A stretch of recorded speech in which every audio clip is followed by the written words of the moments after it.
Hi girls, how are you?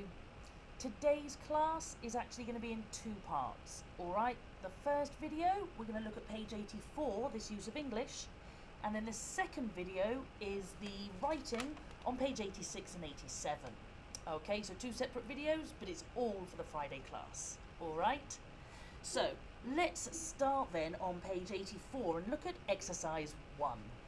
So, what do you think being economical with the truth means? Any ideas? Well, being economic with the truth means lying, either outright, totally, or by not being 100% honest. For example, missing out some information or exaggerating in some way. Okay? So, looking at exercise 2, you're going to listen to a girl who's talking about playing board games. Alright?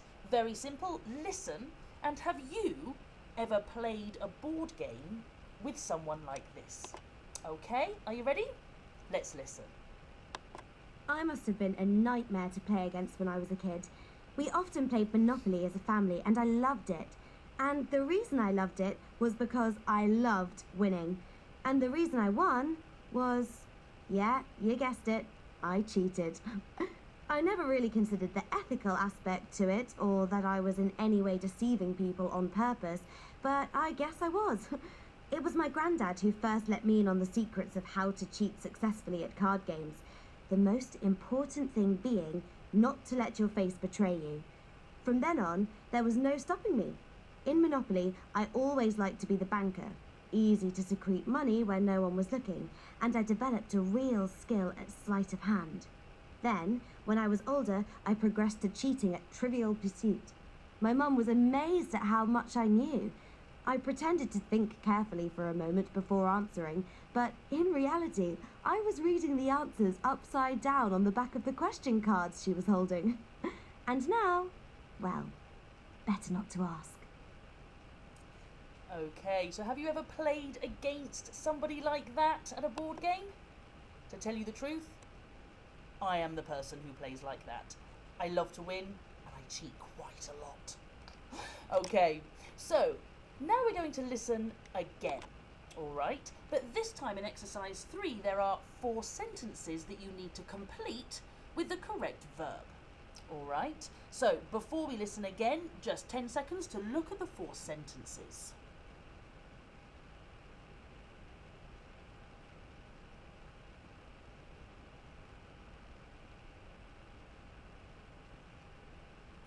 Okay, let's listen again.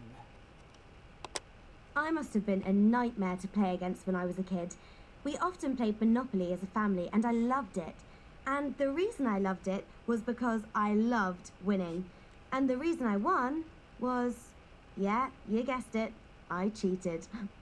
I never really considered the ethical aspect to it, or that I was in any way deceiving people on purpose, but I guess I was. It was my granddad who first let me in on the secrets of how to cheat successfully at card games. The most important thing being not to let your face betray you. From then on, there was no stopping me. In Monopoly, I always liked to be the banker. Easy to secrete money when no one was looking, and I developed a real skill at sleight of hand. Then, when I was older, I progressed to cheating at Trivial Pursuit. My mum was amazed at how much I knew.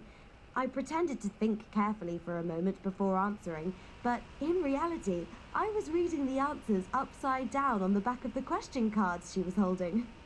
And now, well, better not to ask. Okay, do you have an answer for each of the questions? Okay, let's go through the answers then. So number 1, I never really considered that I was deceiving people on purpose. Number 2, my granddad let me in on the secrets of how to cheat successfully. Number 3, the most important thing being not to let your face betray you. And finally, number 4, I pretended to think carefully. Now, all of these verbs are very similar, but what's the difference in their meaning? The first one, deceiving, is about making someone believe something that's not true, and you know it's not true. Number 2, to cheat, is to behave in a dishonest way in order to win or to get an advantage. We use this especially in competitions, games, or exams. Number 3, betray. In this context, it was to show feelings that you're trying to hide. But generally, it means to be disloyal to someone who trusts you so that they are harmed or upset. And finally, number 4, pretended, is to behave as if something is true when you know it's not. And you do it in order to deceive people or just for fun. Okay, fairly simple? Good. Now look at the Explore Language box, words with similar meanings. Words may seem to have nearly identical meanings, for example, honest and above board, but there will usually be something that differentiates them. So what's the difference between these two?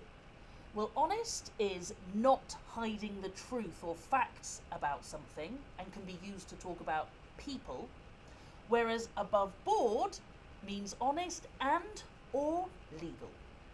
Okay, fairly simple? Good. So let's move on to exercise 4. All right, here we have 5 sentences, and in each of the sentences a word in bold. All right, we have prank, candid, forge, fib, and fictitious. Very simple.